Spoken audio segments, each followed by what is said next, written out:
I'm Daniele, and this is another edition of Musing Time. We're waiting for two acclaimed, award-winning doctors who offered transcranial magnetic stimulation, or TMS, which pulled me from the brink, to join us this morning. Okay, I see Dr. Kevin Kinback is on, but I don't have a request to join. I can wave at you. There's no request. Hi, Cindy. Cindy Elkins from the Foundation for the Advancement of Clinical TMS has joined. We're all on the same board, so we're all friends of TMS here. I see Mo is on from London, and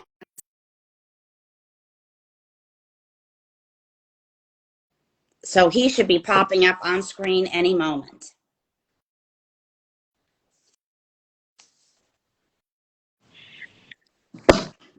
There he is. Is it better this time? This is better. Okay, great. Okay, We'll stick to this one then. I talked on the phone with Kevin. He has people helping him. He's still trying to get the request to join. So let's just start talking. And when he comes, so I'm going to take it from the top. This is the third time. Good morning. I'm Daniele. I'm coming to you live from Los Angeles for the next episode of Musing Time. This morning, I'm honored and grateful to have with me Dr. Mohammed Abdelghani, coming to us live from the Royal Centre of TMS in London. And welcome. May I call you Dr. Mo? Yeah, you can even call me Mo, of course, Diana, without the doctor, please. Okay. So, most of my viewers, now I am grateful to have my first international guest, but most of the people who do know anything about TMS, like Cindy Elkins is on. Of course, she's an expert, having gotten it for her daughter during the pandemic. But for people who know about TMS, of those people, they only know how it works in the United States. So why don't you just give us a little background? I know there's a national health service in England. There's some private insurance. How does that work? So to start with TMS, a lot of people forget about this, but it's actually a British invention. So it was invented in the UK, in Sheffield, by Professor Tony Barker, who's a very close friend to the foundation of TMS, Foundation for Advancement of Clinical TMS. And it was actually invented in the NHS, which the acronym we use for the National Health Service. In the United States of America, the FDA cleared the first machine, TMS machine, as a treatment for depression in 2008. We were a little bit lagging behind on this. So in the UK here, we have something similar to the FDA. It's called NICE, the National Institute of Clinical Care and Clinical Excellence. And it recommended TMS as a treatment for depression only in December 2015. So it took us 7 years after. 7 years later. Yes, 7 years later. 7 years behind, Mo. We're more than this, Diana. I think we're about 15 years behind. But it was 7 years when behind the FDA. It was the time when the NICE recommended TMS as a treatment for depression. This was very good news, but there was a catch-22 in it. I might come back to this later.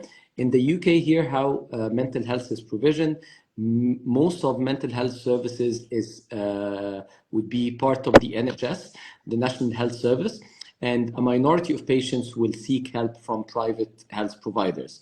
So I think this was a statistics done in 2018. It found that only 3% of the population had private health insurance.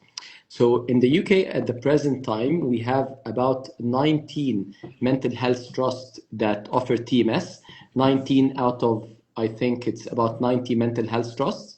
So it's about 1 out of every 5 NHS mental health trusts offer TMS. But there's a lot of TMS also that happens in the private sector. Look who we have here. Yay! Can we stop with that thought, this thread, for just one moment? I want to give a warm welcome to my Southern California neighbor, Dr. Kevin Kinback, who's graced us with his presence this morning. And he wasn't late because he was working with the patient, or was he? was Instagram, actually. Our account's less than 30 days old. We're not allowed to join a feed. I didn't know that. So one of my girls was kind enough to let me use her phone, and she tweaked one of her accounts. Kevin, it would have been easier if you went and joined Diana.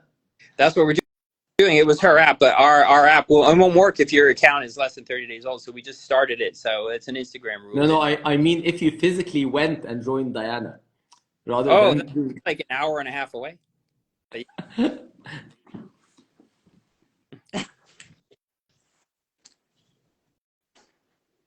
Okay.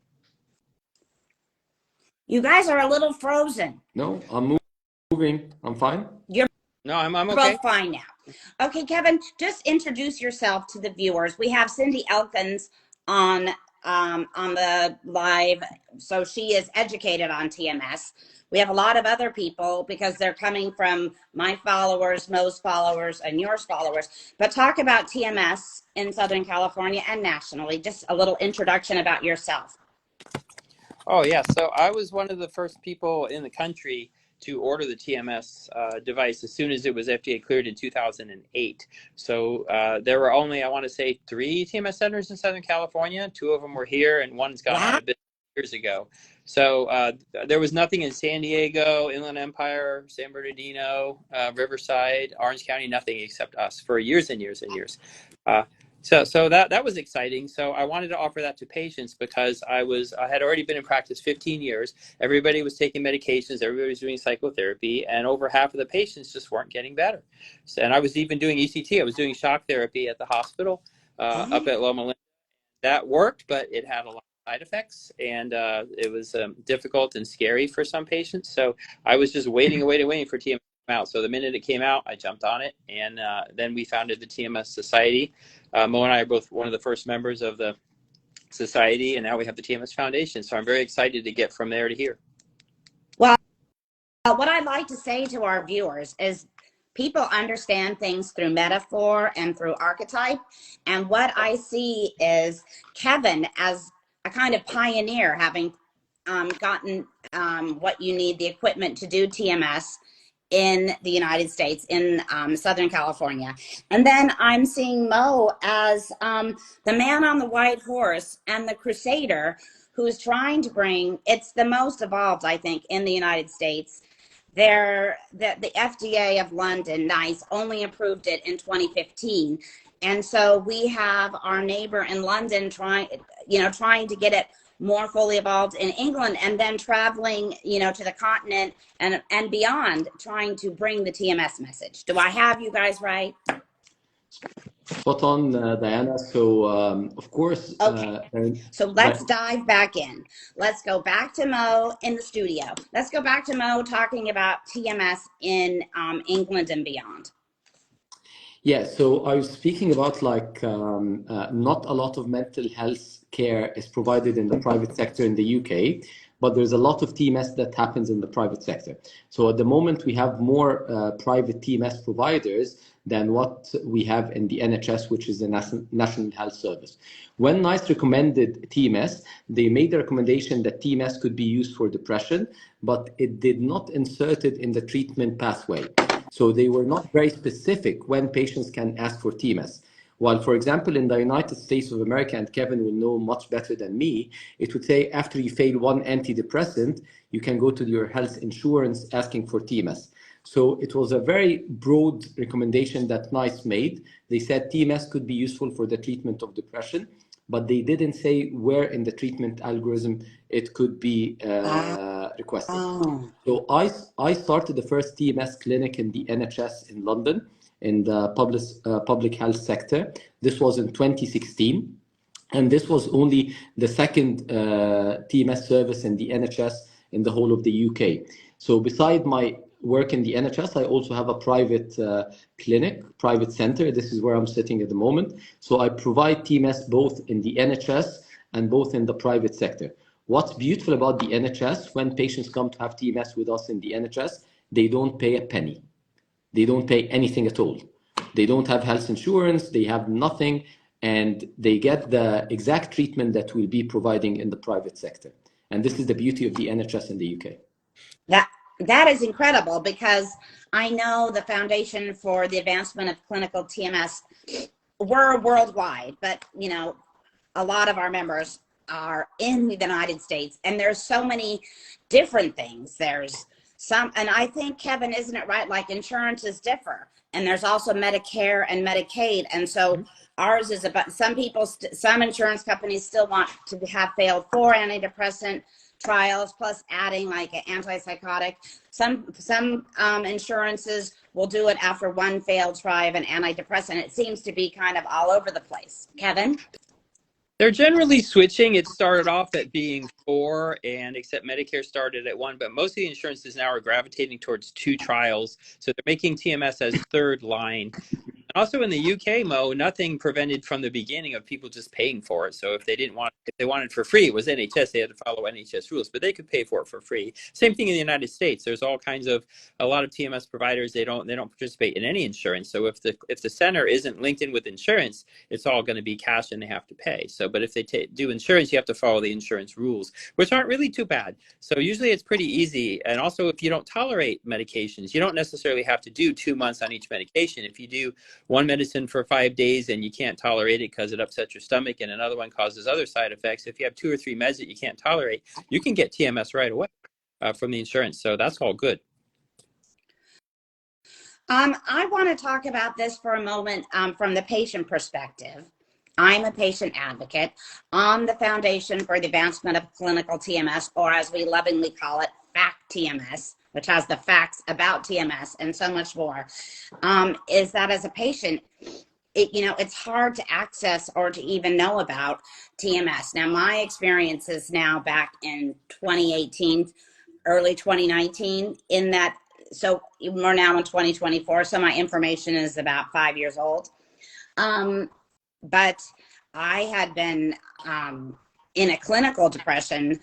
First, it starts out depression and just keeps getting worse. And if you're something called treatment resistant, which means traditional antidepressants are not going to touch it. They're not going to touch it.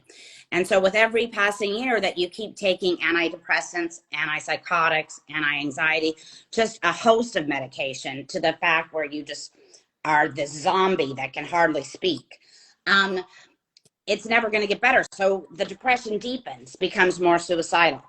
And so I had a great psychiatrist. She was great. We tried various things, and I was a very loyal person, but eventually a friend said, you have to try my psychiatrist. He has some kind of non-drug option. And she didn't even know the name, which of course is a tongue twister as it is. We like to shorten it just to TMS, the initials. And so I went in. Dr. Sprago asked me, a psychiatrist in Los Angeles, asked me to bring my husband. We started going through my 4 years of hellish display. And he said, I think I have something. And my husband and I look at each other and we're like, another drug, a drug trial. And then he walks us down the hall, opens the door, and there, for me, it looked like a dental chair with Netflix playing and some apparatus behind the dental chair. And it had an arm that reached over like the light when you get your cavities filled. And so he said, I think that your insurance could cover this. This has been 4 years. I think we can get on this. And he recommended transcranial magnetic stimulation. He showed me a picture of like half of the brain. It's dark and gray and blue. And then the other half is lit up, like it has candles or lights, and it has some yellow, some red, some orange, some green. And he said, it looks like this is your brain. This is your brain on drugs. But he's like, the dark one, that's the depressed brain. And the one with all the beautiful lights, that's a normal brain. Someone who's walking through life, not wanting to end their life. So I tried it. I didn't have any idea whether it would work, but I was one to never give up on myself and just say yes. And I have the old protocol, which was 5 or 6 weeks, 5 times a day. And slowly but surely, we now have Saint, which works in 5 days, but this was longer and more steady. And it actually, I found it very helpful to be going through like the stages from dark to gray to pastel to, the bright colors. And it completely helped and changed my life and brought me back. And my kids and my husband and my family, they said, Diana, you are like 110%. Mhm. Exactly. Yeah. If I share something, the TMS, it works by, there is the left front part of the brain, we know from brain scans, it's underactive in people who are depressed, and so they figured if we're going to stimulate something with a magnet, we know that we can stimulate brain tissue with a magnet. It doesn't hurt. It's just like either a coil that goes against the head or like a helmet, and it can feel like tapping or a woodpecker, so it can be a little bit uncomfortable, but after a few days you adapt to that. So side effect wise, it's just phenomenal. And then the most important thing to know is that just the regular TMS protocol with the machines, the devices have gotten better. We have between a 60 and 80% response and remission rate. So this beats the pants off medications hands down. It's like between 5 and 10 times more effective than medications. If I had my way, you could give people one medication, you should be going right to TMS. So just, the majority of patients with depression should be getting TMS, and only a small, like 1% of the patients get TMS. So people don't know about it. They don't know how well it works. They don't know how few side effects it has. It's more expensive, but I think they did a study years and years ago. If you take the average 1 or 2 medication costs, if it's name brand over the course of a year, costs insurance company $5,000 or $10,000. So if you take the drug costs and switch them to TMS, it's like a wash. So it's really a cost effective for patients, and it lasts. The effects of TMS can last from months to years. But every single month I get someone calling back wanting to do TMS again from a year, 2 years ago, and they want another round of TMS, and it works over and over and over. So it's just beautiful treatment. Kevin, I you have mentioned. to interrupt you, Dr. Mo. Can you see the messages at the bottom of your screen? Yes, She's yes, trying to access yes. TMS through the National Health Service in England. Please, as I've been trying this for my daughter, to no avail. You should make a note of who that is. So because that's exactly, gentlemen, that is exactly our mission with the Foundation for the Advancement of Clinical TMS. I know that I went through 4 very rough years where I had young children and I felt I wasn't present for them. I have so much guilt about that I wasn't a good mother, that they would be better off without me. I'm a suicide survivor. If we can help people, and if we can help people faster, that is everything to me. No, I'll definitely And what answer about adolescents?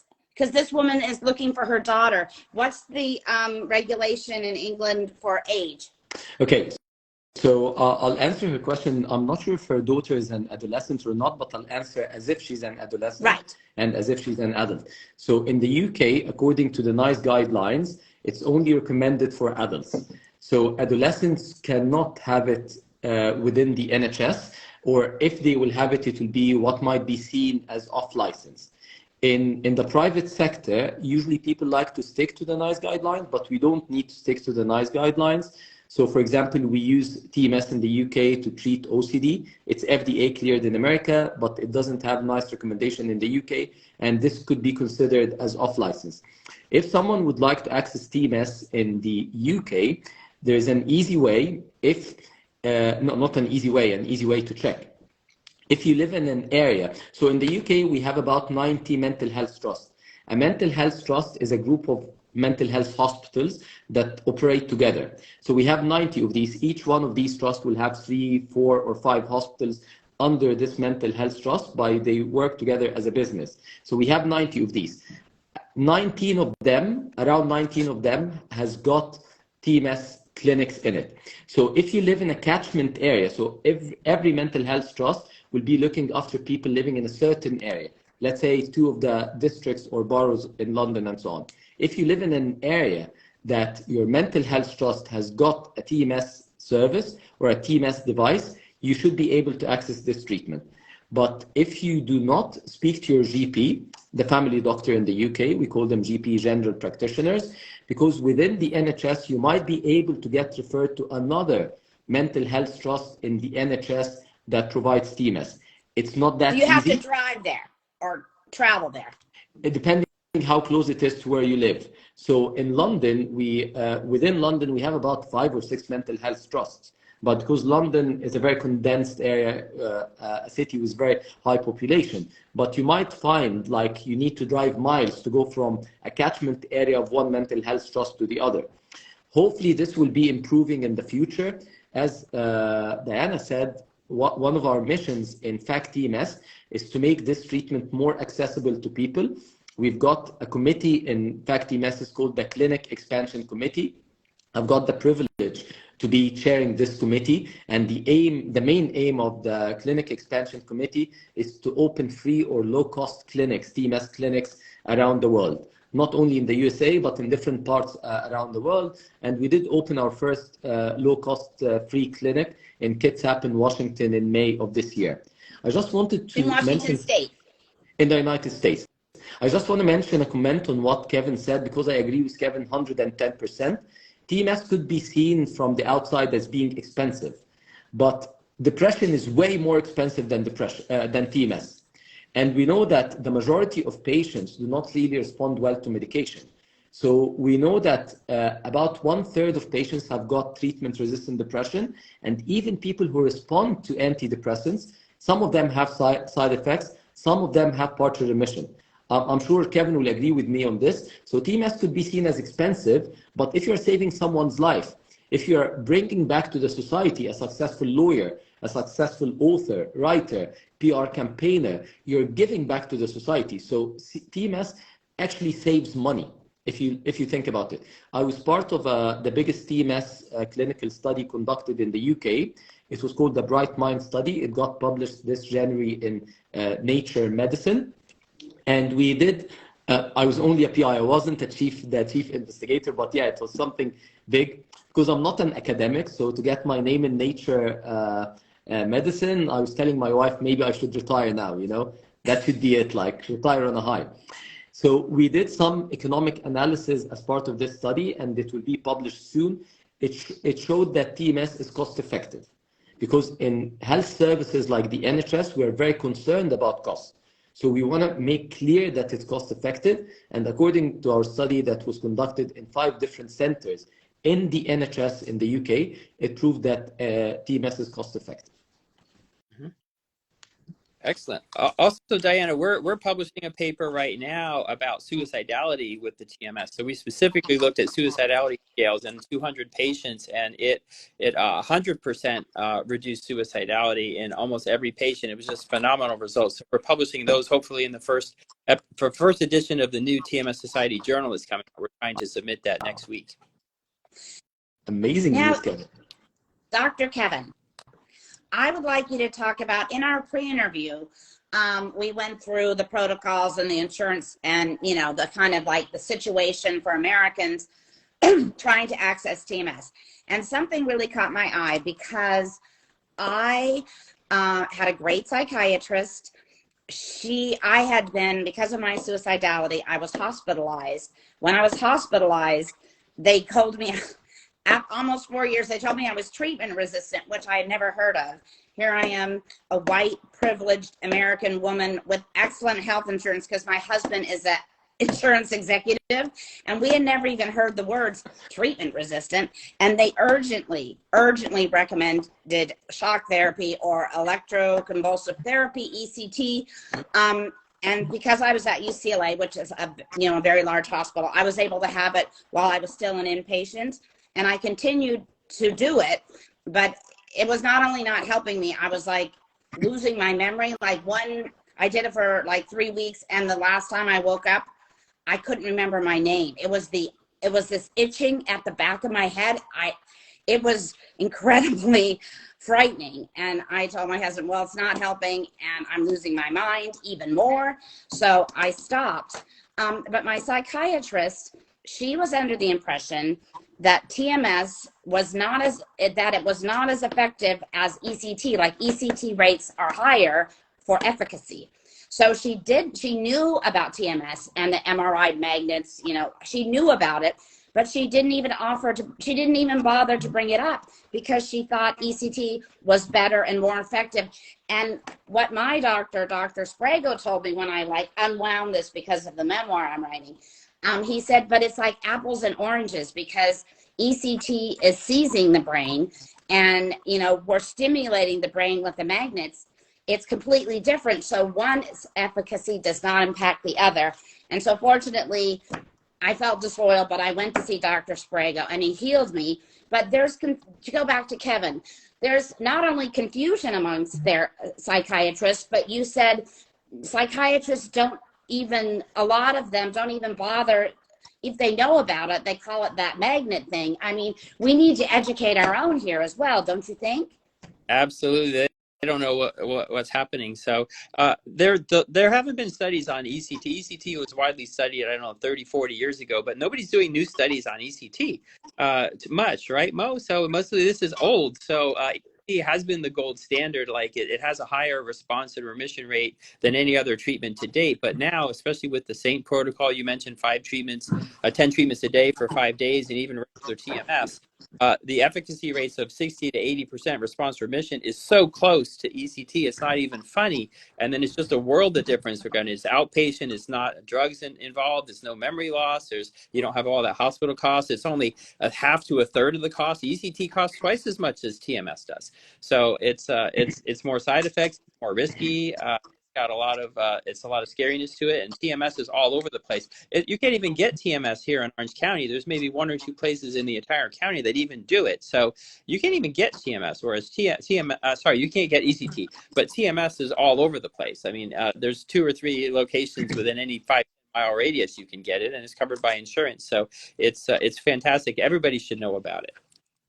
Diana, you mentioned something extremely important, that both of them work in very different ways, ECT and TMS. So there's some studies that shows that people who don't respond to ECT can respond to TMS. Can someone publish a study comparing ECT and TMS and saying they're like apples and oranges, so that psychiatrists will read it, so people will know, so they can be healed, so they can live?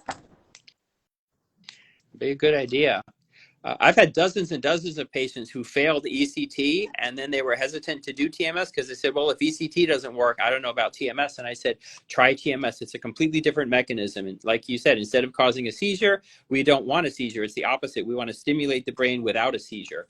And so that's the beauty of TMS. It's less problematic. It's more simple. It only treats one little part of the brain instead of the whole brain, and it works almost as well. So the patients I've done TMS following ECT have gone into remission surprisingly. So the fact that someone fails ECT doesn't mean they shouldn't have TMS. In fact, they should, like Mo said, do the TMS. It's different.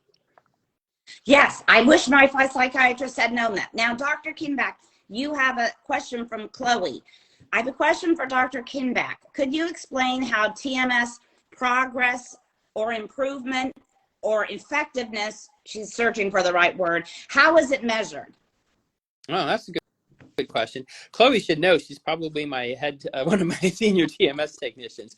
But we do 4 different measures. So you don't just treat the person and say, oh, do you feel a little better? I guess you're okay. We don't do it that way. So we do a test called a HAM-D. We do a PHQ-9. We do a Beck Depression Inventory, and we even do a CGI.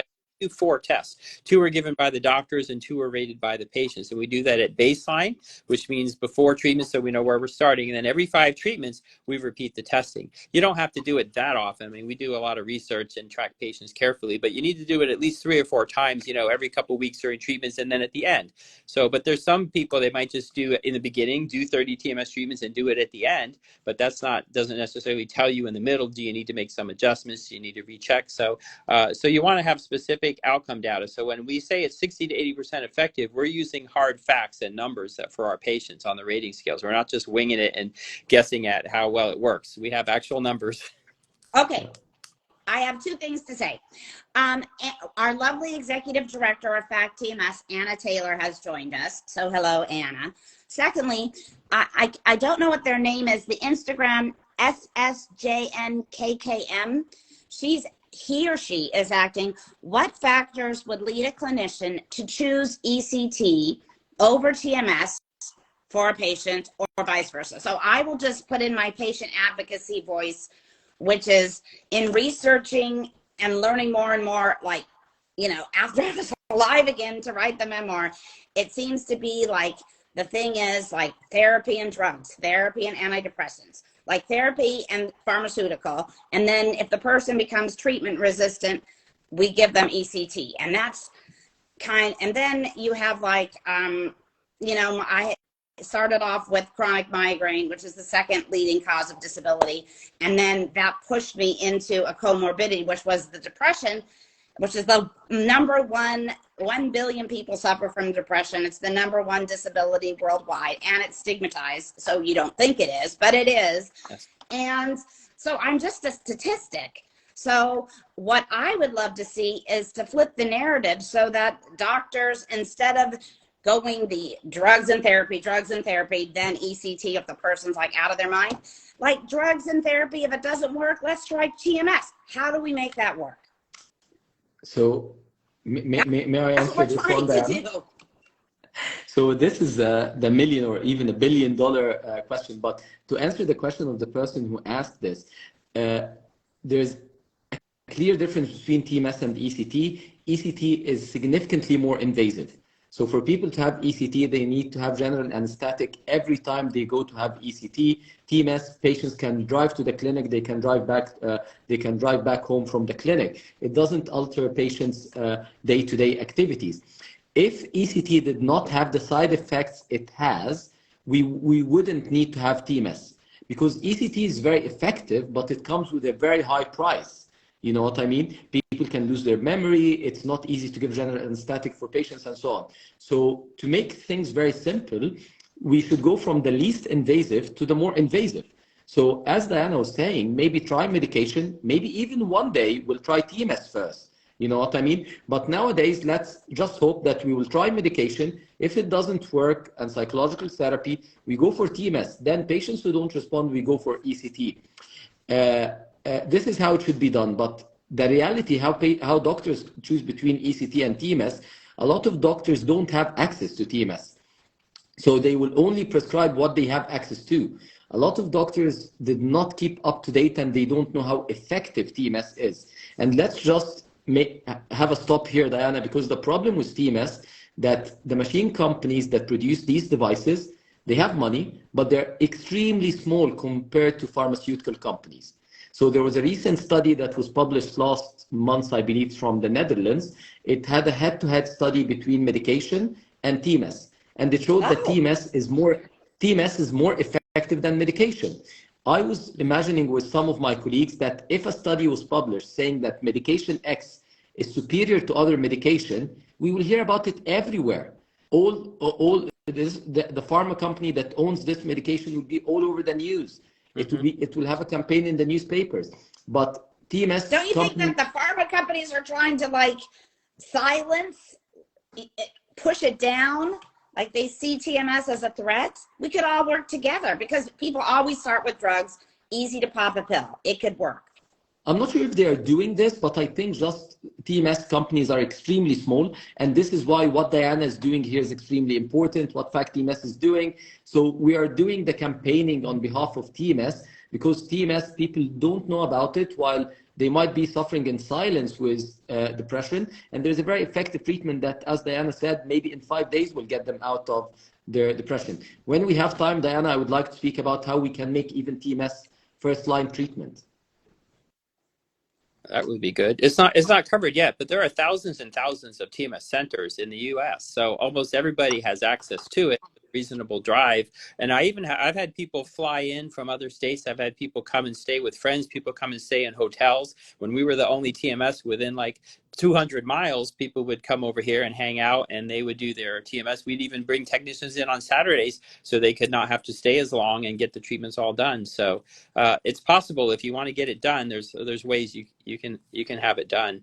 There's also one thing I want to point out too. Sometimes people have the wrong idea in their mind. The patients and the doctors think that TMS is a last resort treatment. Actually, ECT is a last resort treatment. Even 10 years ago, the American Psychiatric Association put an algorithm out, like Mo was saying, where you have one medication and your options are to start changing medications 2, 3, 4, 5, or go straight to TMS as option number 2. And that was published by the APA so many years ago, but I don't know that the doctors are really sort of following that. But if the TMS doesn't work and the ECT doesn't work, there are 2 other treatments. One is called a vagal nerve stimulator. They put it in the neck and with a little pacemaker under here, and then that stimulates the vagal nerve. That has about maybe a 30-40% response or remission rate, they're lower, but it's a last resort treatment. And then the final thing is deep brain stimulation, where they actually put neurosurgery, they put wires in the head like they do for seizures, and they put that on a pacemaker, and that stimulates your brain directly for treatment resistant depression. I think that's approved. But once you do that, you can't ever take those things out. They can get infected. You can't have an MRI of your brain, and all kinds of things are an issue. So that's a last resort. But depression is not the only medical condition that's treatment resistant. I mean, there's chronic pain, there's some forms of tuberculosis, many infections. There's all kinds of things where we try every single drug that we know and we can't get people better. So it's not unique to psychiatry, but fortunately with the TMS, we have something that cuts through the majority of this treatment resistant depression. Dr. Kevin, could you go through, I believe, Dr. Mo, that you said that it's the NICE, which is the FDA of England, has approved, I think it's only for depression, which I think is the most evolved and studied, being the #1 cause of disability worldwide. But there are other treatments for it. And Kevin, you had told me like 3, 4, maybe even 5. Of course, depression is like the #1 studied and use of it now, but tell us the other 4. Oh, yes. It's approved for OCD in the United States. It's approved for anxiety associated with depression and also smoking. We had a patient yesterday call about smoking, but it's been approved for 5 years. And it took 5 years for the first patient to call and say, hey, can I have TMS for smoking? And we don't even have the coil because then we use it once in 5 years. We can't afford to have the coil around. So they have to, I referred them to a center that has it. But none of that's, most of those are not covered by insurance at the smoking. The depression is covered about 98%. The OCD is covered about maybe 50, 60%, but give it enough time, eventually it should be covered. And then there's a new indication for adolescent depression that a couple of Neurostar got that for recently now for one device at least, and I'm sure the other devices are going to apply and get their copycat approvals for that. But just because something gets approved by the FDA doesn't mean it's widely accepted and covered by all the insurances. That takes years and years and years and efforts. And the way it does it is actually by patients doing the treatment and the doctors putting in the prior auth requests, putting in the claims, getting the denials, doing the appeals, and that tells the insurance that, hey, there's demand for this, that it's a necessary treatment. If something is FDA approved and they don't get any claims or requests for authorization, they're just going to ignore it for years and years because they'll say they're not going to volunteer to pay for something until people are screaming for it. Well, I think that it's very an intricate, almost laborious process because first you have to get the FDA or NICE approval, then you have to work with the insurance companies, then there has to be the demand for that. Do know that I had a guest essay at the New York Times for 5 months that they would not release when, they don't want it. They say, you can try pitching it elsewhere. Elsewhere is like the code word. But they kept it. So I was like, oh, you may keep it if you're still interested. But it was all about TMS for adolescents because we need people to know that their children can have it in the United States. Yeah, I think the cutoff age was 15 though. So just like teens, not even adolescent. I think it was 15. But for me, I've done so much advocacy work because I'm treatment resistant. So my children, if it's genetic, I don't know if you could tell me that, but if they could be treatment resistant. And we went through a pandemic when, my daughter was very anxious. She had a friend threaten suicide. And when they went through her room, they found rope and we had to send one of the parents over to her. I mean, there was a lot of mental health issues during the pandemic for young kids. I was pushing for the FDA to approve it. And then Neurostar is successful. I'm pushing, trying to get the New York Times or a paper that everybody, it's like a national paper. It's the only paper doing well with the profit so that I can let people know and be that megaphone that if your children, if you have, a teen who's suffering, they too can now access this wonderful treatment. But sadly, at the end, they let it go. So I'm still working on that. We have to just keep working, you guys. You'll get there one day, Diana. We'll get there one day. One day it will be first-line treatment. Diana, you can make a deal. I mean, we put patients before profits, and I've been an advocate. I mean, I was the chairman of the TMS Insurance Committee for 5 years, and we got Optum and Noridian to improve their TMS coverage policy. So we've been fighting on the national level as a TMS society for patients to be able to get their treatment and be able to afford it and have a reasonable coverage policy. But if I have a patient that comes in and says, "Hey, listen, I don't have a lot of money. I can't afford this, even my copays, maybe I have a $10,000 deductible, I can't do that. What can you do?" We'll give these people a huge discount. So I don't care if they just cover my costs. I mean, we'll do it at zero profit if it helps a patient to do it, because we make money on other patients. So if some devices you have to pay each time you use it, it could cost you $100, $150 to even turn the machine on. Other devices you can buy, and then you don't have to pay each time that you use it. So each clinic has the capability of doing a certain amount of discounted or pro bono treatments. And at the foundation, we're trying to make established clinics that give free or discounted treatments, but that's only one clinic in one area, and it takes years to get that going. But all the other TMS centers, if you go in and just ask them, "Hey, what kind of discount can you give me if we don't use the insurance, or if I pay cash? Can you have compassion and help me?" And we've done treatments, I wouldn't say exactly free, but been close to it for some patients, because I want the patients to get better. So you can wheel and deal with these treatment centers. So people, listen, use your voice, self-advocate, advocate for your children's and teens. We have 2 questions that have come across the screen, and I don't want people to think that are viewing that we're ignoring them. We're just in the middle of explaining something. I have one woman or man. I tried TMS 75 sessions, but it didn't affect me, like 82 question marks. And then another person asked, "What's the follow-up? What happens? You do TMS, it works, then what?" I will add to the second question that it was so bad for me that I have friends that had postpartum depression and use the TMS because it's very safe if you're pregnant or breastfeeding. And they PPD, nothing, they've never done it again. But because my case was so severe, I go once every 4 to 6 weeks for 1 session as my insurance policy. And I pay cash for that, and I don't pay very much. And it's worth it to me. And so you can do follow-up. Many people are fine without it, so I'll put that in there. But we have these 2 last questions before we go. Someone who tried 75 sessions, but it didn't help, which they would fall in the other percentage. And then what about follow-up? What happens after the treatment? Mo, why don't you take the I tried TMS 75 sessions? And Dr. Kevin, why don't you take what's the follow-up? And then we'll have to go. So that's a very good question about like someone trying TMS and it doesn't work or it didn't work for them. First of all, there's few different factors that can lead to this. Number one, the protocol used. Some places, and especially outside the USA, because it's not regulated by insurance, a lot of people tend to improvise. So in some countries, it's proper cowboy world out there.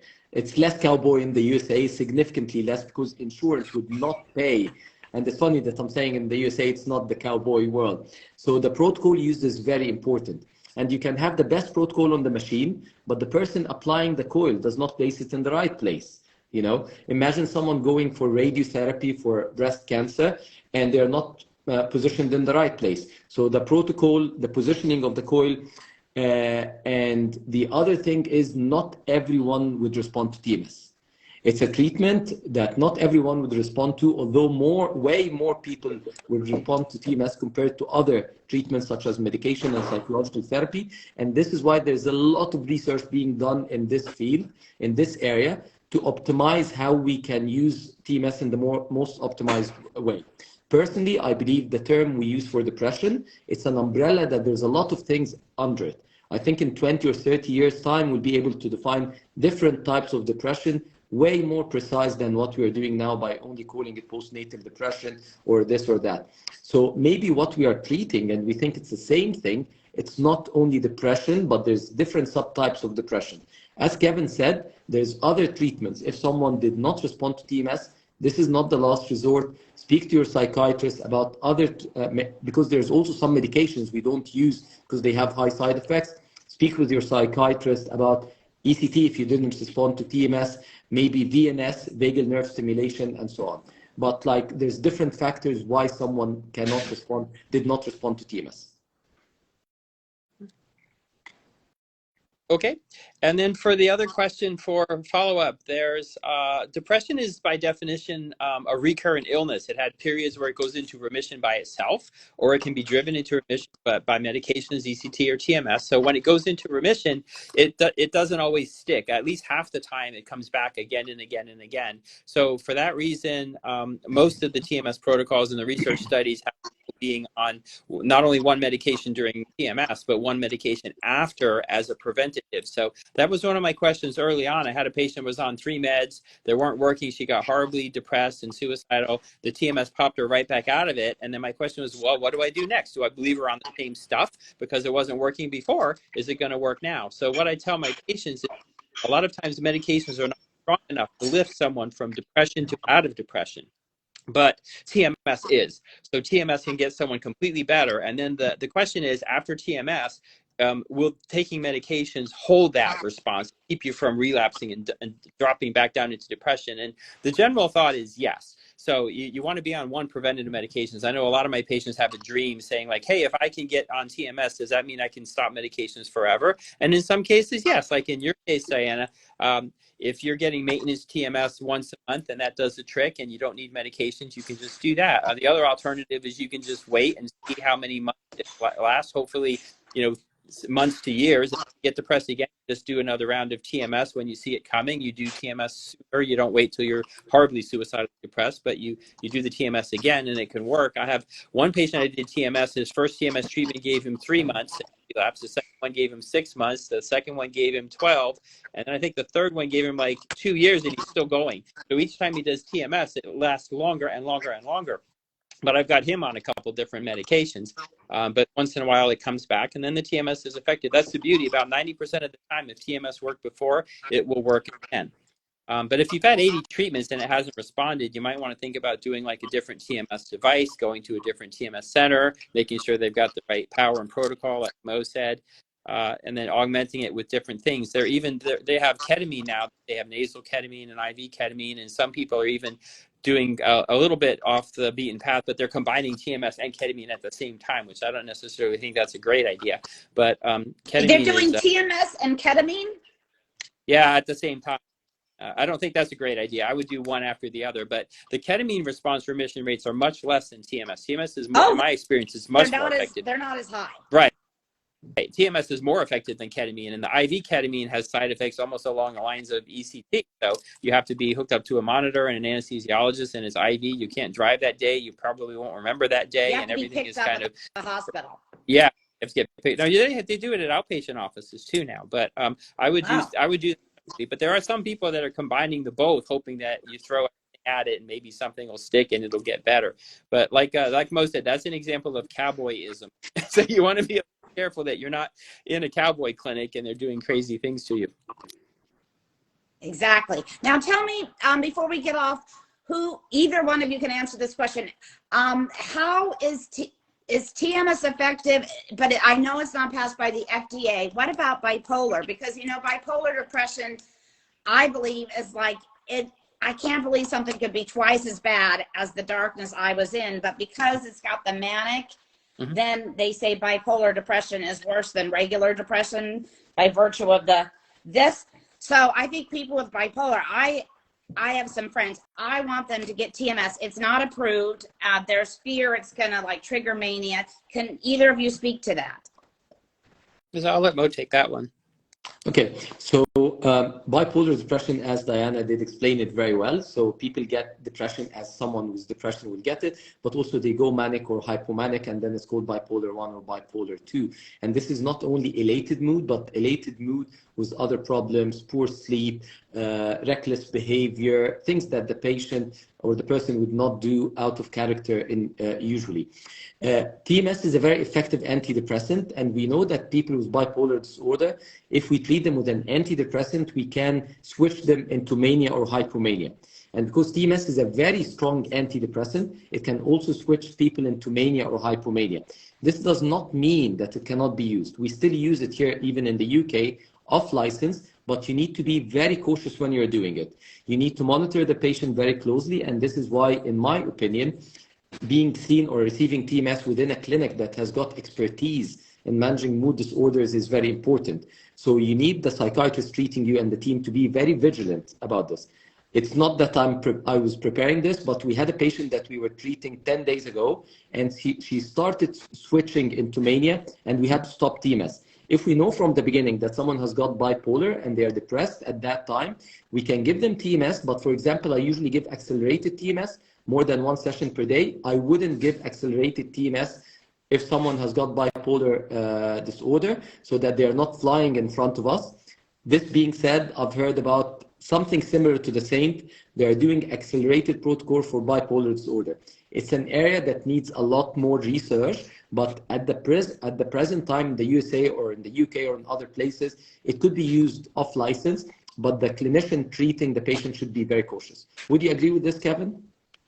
Yes, it's very important to get a history. A psychiatrist can't be in a hurry and just toss medications at a person, because if they're bipolar, I didn't even know this the first 5 or 10 years I was in practice. I knew someone might be bipolar, but they're horribly depressed. What do you do? And so the tendency is you want to give them an antidepressant, but what people don't know is not only does it cause switching, but it actually backfires and it works in the reverse. So the antidepressant can drive a bipolar person into even deep suicidal depression. So it backfires in a horrible way. So there's a new rule pretty much, and now it's like if someone has any history of bipolar, you don't give them any antidepressants at all. So that entire half of treatment is cut off to them. And in reality, most manic depressive or bipolar people spend about 80% of their time in a depressive state. They're not manic all the time. They're depressed all the time. And so TMS would be just a wonderfully logical treatment that we can do, because we can measure it. We can give it in certain specific doses. A medication, you have to wait 2 weeks to get started. And then if you want to get rid of a medication, it takes a week or two to get out of their system. You can't shut it off. With the TMS seems like the perfect answer. So I really wish that people would do some clinical trials like the device manufacturers. The second indication was OCD. That's only 1% of the patients, but bipolar, like 10 or 15% of our patients are bipolar. So I really wish that the companies had invested their money in getting an FDA approved bipolar are depression. you saying first. that just to get the numbers right for the viewers, 1% of the population, let's not go with nationality, but generally, because it's 1 billion people worldwide, 1% of the people have OCD, but 10% of the patients have bipolar. At least. Don't you agree, So Mo? that or higher. And so it doesn't make sense. I've also read an article about OCD, because I have the Google alert on anything about TMS, but they actually have to trigger the kind of obsessive thoughts. Like when you go in for depression, you could be in any mood you want, regular depression, and they just clip it on and okay. And people are fearful. I mean, I think OCD people are generally fearful and anxious to begin with, because it's far more debilitating than one would think, according to my research and friends. But also they have to trigger, like get them into that thought, which they're always trying to avoid, to get into that. And then they do it because it's more effective if you're in it. Is this correct, gentlemen? Yes. And so people fear going. Won't work. It has to be provoked with OCD, and some patients can't tolerate it because they go through their whole day trying not to trigger it. The last thing they want to do is trigger it, but even if it's for the treatment. But I've had several patients be not able to do TMS because the triggering was so traumatic for them that they couldn't do it. But I totally agree with Kevin, but also Diana, it's not triggered to an extreme place. So it's moderate triggering. So we use a VAS scale between 0 and 10. 0 is no anxiety at all, and 10 is the maximum anxiety associated with the OCD. You need to aim for something between 4 and 7. So you speak to the patient during the assessment and tell him, let's say, you're concerned about dirt and contamination. If you see something that's dirty, this is 2 out of 10. What if it's on your shoulder? This is 10 out of 10. So maybe put it next to you. This is 6, 7. This will be your trigger. So it's for patients not to be worried about it. It's not as if we're torturing the patients. We just need to engage the we just need to engage the network by making them think or imagine the situation that will make them very anxious. And we aim for something between 4 to 7 out of 10. Yeah, it's kind of like when the doctor tests your reflexes, they have to tap your knee to make it go up. It depends on the patient. Testing. Some of the patients can't get triggered to a 4 to 7. It goes from 0 to 100 Right. immediately. So they have no between. So those patients have difficulty because when they get triggered, it lasts for days and days and goes at 100%. And those people have trouble being triggered a little bit. Yep. Okay, gentlemen, we are over our time, but I want to say, if anyone who is viewing this, if anyone views the replay and knows someone who's been helped by TMS, I know, being on the patient advocacy committee, we're looking for people to share their stories, because we definitely want to hear from the experts, from the doctors, but the most relatable thing is also to hear from people for whom it has worked. And so one thing you can do right now is to, we have a website, it's facttms.org. My story's on there from the piece I published in Newsweek, and various others that are very inspiring and that will help people have confidence and see that it can work for them. And we have all the doctors, we have the pioneers of TMS, so much information at facttms.org. And now each one of you, also if you want to DM me, I can connect you. I now know like a million psychiatrists and I love them. But you can also DM both of these doctors' Instagrams, and you can ask questions. And if they're not looking at it, for example, Kevin's is for his whole practice, someone's looking at it, and we want to help you. So please, each of you, before we depart, tell us your Instagram. I'll start by mine. So I think it should be on the screen. It was on the ads. It's Mo, M-O _ Abdelghani, which is ABDELGHANI. Mm-hmm. And a better man, I don't know. And Kevin? I can have someone check our Instagram, but they're better to go on our website, advancedtmscenter.com, and send us a message. But we're in California. 10% of the whole U.S. population is in California. And with telehealth now, I would say if you are depressed at all and your treatments aren't working, get a telehealth consultation with anybody that does TMS anywhere that's in your state that's licensed. Just get the evaluation, talk to the person, and learn for yourself what are the pros and cons, and then if it's an appropriate treatment for you, and then you can find a center to do it. So this is very doable. They're all over the place. So the first thing to do is just get an evaluation, but get it from someone who's experienced with TMS, not just any old psychiatrist, or especially old psychiatrist that's still using a paper chart and looked at a book in 20 years. They're not going to know anything about the TMS. They just keep tossing medications at you. So get a good evaluation, and you can have an evaluation even with us if you're in California. So Diana, if I may just add, say lastly, Mo, were you saying I'll just something? add very quickly, because I don't check my Instagram all the time. So as Kevin said, if someone would like to get in touch with us very quickly, it would be the website is the quickest way. And it's www.londontmscenter.com. There's a box where you can send us a message and we'll get back to you. Instagram, I'll try, but this will be quicker. Thank you, Kevin. Okay, and so as we close this episode of Musing Time, coming to you live from Los Angeles, the most important message is there is hope, and there is hope with TMS. So join me next time. Thank you, gentlemen. Signing off for now. Bye-bye.